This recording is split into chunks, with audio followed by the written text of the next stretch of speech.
So obviously a massive misconception with bodybuilding is that things, as soon as you go into prep, things change just like that, which isn't really the case. If you're handling your off-season correctly, you pretty much eat the same foods as in an off-season as you do in a prep. And that's one thing I've made sure of this prep, is that things aren't so drastic.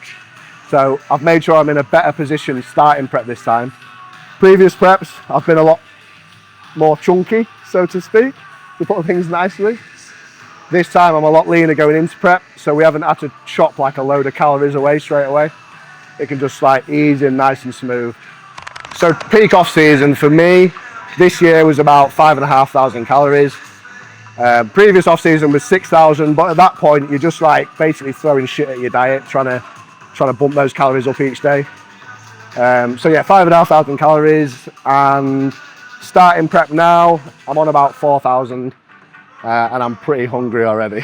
I think last prep they got down to about 2,500 at the lowest, which is what some normal people would eat in a day maybe.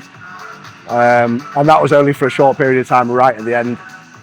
And then as you get like right close to your shows, you build your calories up a bit, freshen the body up, feed up, fill glycogen stores.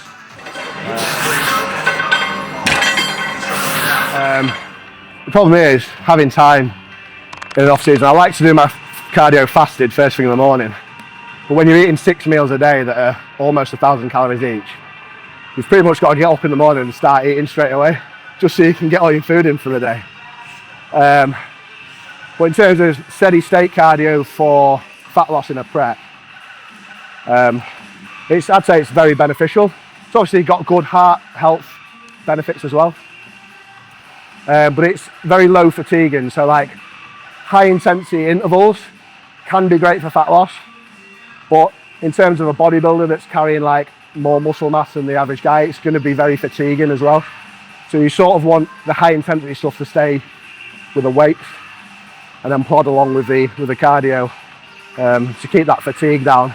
And then steps as well, like people don't realize how massive steps can be. That's one thing I'm big on as a coach. Like, it's so easy to go and get 2,000 steps, just stick some tunes on or whatever, and the effect that can have is massive.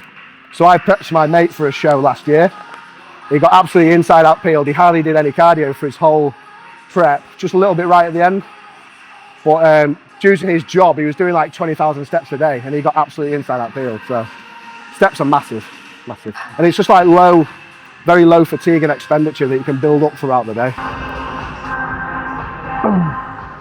In terms of like finding time to train, it's going to vary massively depending from person to person. I mean, I'm obviously all in on bodybuilding, so training comes before anything. Like, it's a non-negotiable. I haven't missed a session in God knows how long. If I miss one, I'm missing it on purpose for extra rest, you know what I mean? But people with like kids and stuff like that, it's going to be a lot harder to factor in. But it's just about planning your weeks. That's what I say to my clients all the time, is like, just prepping things in advance makes everything so much easier, and just blocking time out through your week, and just being strict with it, like getting to bed at a good time, like, and it's just about being regimented and yeah, planning your week out as best as possible. But you can obviously like combine sessions if needed. Like, I'm training 5 days a week. You don't need to train 5 days a week. You can train 3 and make good progress. But if you're only training 3, like, you need to make sure you're getting those 3 in. But it can be done. It's just about priorities at the end of the day. Unfortunately, I prioritise it probably more than I should.